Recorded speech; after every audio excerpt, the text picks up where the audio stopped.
verdadero Dios. Muy buenos días, queridos hermanos. Vamos a continuar con este estudio diario que tenemos de la palabra del Señor. Y hoy nos corresponde leer el capítulo 50 del libro de Isaías. Pero antes de hacerlo, los quiero invitar a orar.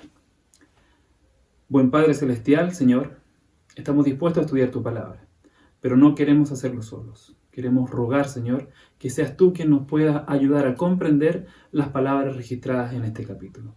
Lo pedimos en nombre de Jesús. Amén. El capítulo 50 de Isaías narra acerca de una mujer y de esta mujer y un reclamo de parte del Señor. Dice lo siguiente, los primeros 2 versículos. Así dijo Jehová: ¿qué es de la carta de repudio de vuestra madre, con cual yo la repudié? A la pregunta. ¿O quiénes son mis acreedores, a quienes yo os he vendido? He aquí que por vuestras maldades habéis sido vendidos, y por vuestras rebeliones fue repudiada vuestra madre. Es necesario entender, antes de continuar, que la mujer de esta madre de la cual se habla acá es la nación de Judá. Los hijos de esta madre son los judíos, y el padre de esta familia, podríamos decir, es el mismo Dios. Sin embargo, Dios aquí lanza un reclamo y pregunta: ¿cuál es la carta de repudio? ¿Cuál es la carta que se supone que existe? Y es que no hay ningún certificado de repudio. En la antigüedad, si alguien quería desechar a una mujer, que era su esposa, tenía que darle una carta de divorcio, repudiándola. Pero aquí no existe ninguna. Dios no había repudiado a Judá. Es necesario entender que estamos hablando de aproximadamente 700 años antes de Cristo. Faltaba todavía que de Judá viniese esta simiente de la mujer de Génesis 3, el Mesías, que tendría que libertar al pueblo. Por lo tanto, Dios no había dejado a esta mujer. Es más, es al revés. Es Judá quien abandona a su esposo. Es Judá quien abandona al Señor.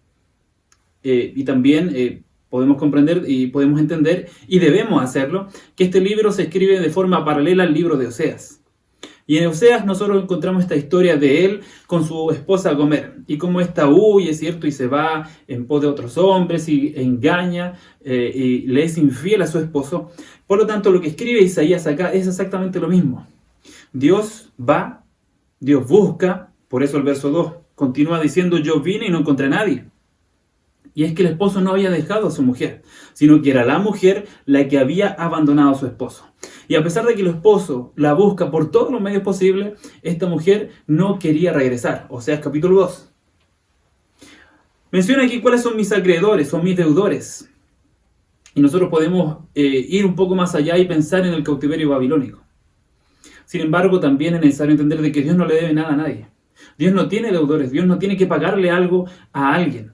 Pues Dios es Dios y es dueño de todo, sino que es necesario comprender de que fue la conducta infiel de la misma nación judía la que provocó que Dios se retirara, porque ellos habían dejado a Dios. Tampoco es falta de poder. Como continúa diciendo, el verso 2 dice: porque cuando vine no hallé nadie, y cuando llamé nadie respondió. ¿Acaso se ha acortado mi mano para poder rescatarlos? ¿No tengo yo poder para librar? Y continúa diciendo y haciendo alusión a la mano poderosa que Dios tuvo para librarlos de Egipto.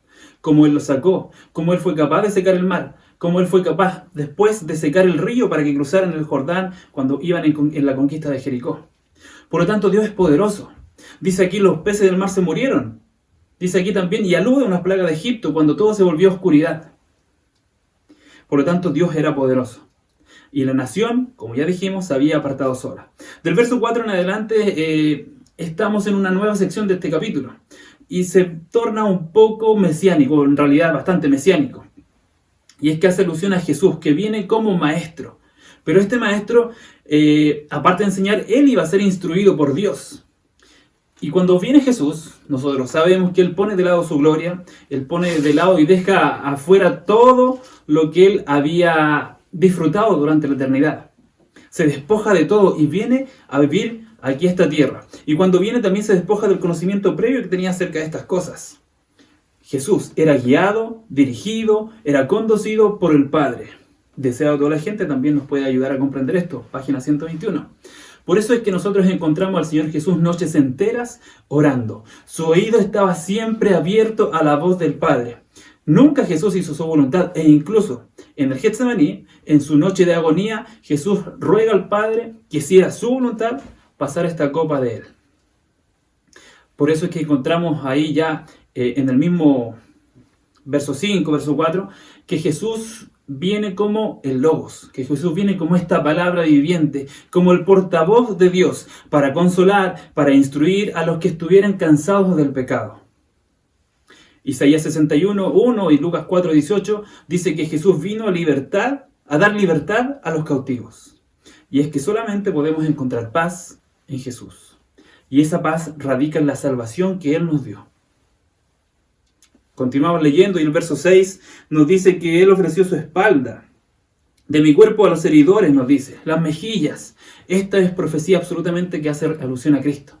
Y nosotros podemos comprender esto, podemos estudiarlo en su palabra cuando Él es flagelado. Cuando Él sufre esta flagelación, cuando Él es azotado, cuando Él es abofeteado. Verso 7 dice también que el Señor nos ayuda. Y este siervo sufriente que está aquí haciendo alusión a esto que está hablando, dice que siempre su refugio fue el Padre. Y fue esa firme determinación que tuvo Jesús la que nos otorgó a nosotros la salvación. Él decía, verso 8, que el Padre está cerca. Y aunque Jesús no podía percibir al Padre en la cruz, en su camino a la cruz, siempre el Padre estuvo ahí, firme, presente, y Jesús era inocente. Pero el Padre estaba ahí. A pesar de los pecados que se le imputaban al Maestro, Jesús era inocente. Y el Padre estuvo ahí siempre presente en la agonía del Salvador. ¿Qué más podemos decir? Verso 10. Acerca de esta oscuridad. Y aquí yo quiero detenerme un poco, pero antes del 10 quiero pasar al 11 y después volver al 10. Porque en el 11 se nos narra un peligro que existe para estos cristianos o estos profesos cristianos.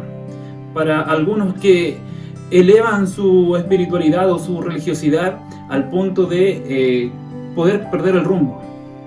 Y hay un peligro, queridos hermanos, que existe entre andar bajo la luz del Maestro versus andar bajo mi propia luz. Cuidado, queridos hermanos.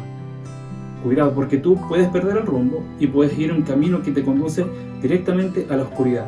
Y puedes llegar a ser como Nadab y Abiú y a ofrecer un fuego extraño. Es otra forma de decir lo que aparece en 1 Corintios capítulo 10, versículo 12. Quien esté firme, mire que no caiga. Sin embargo, quiero dejarlos con el verso 10 en esta mañana, que nos dice lo siguiente: ¿quién de entre vosotros teme a Jehová y escucha la voz de su siervo? El que anda en tinieblas y carece de luz, confíe en el nombre de Jehová y apóyese en su Dios. Aunque andes en oscuridad, confía en Dios. Aunque pienses que tu vida va rumbo a la destrucción, a la perdición, busca al Señor y confía en Él, porque Él está siempre atento para atender tu solicitud. Deposita toda tu confianza en Él. Que el Señor te bendiga y que tengas un lindo día.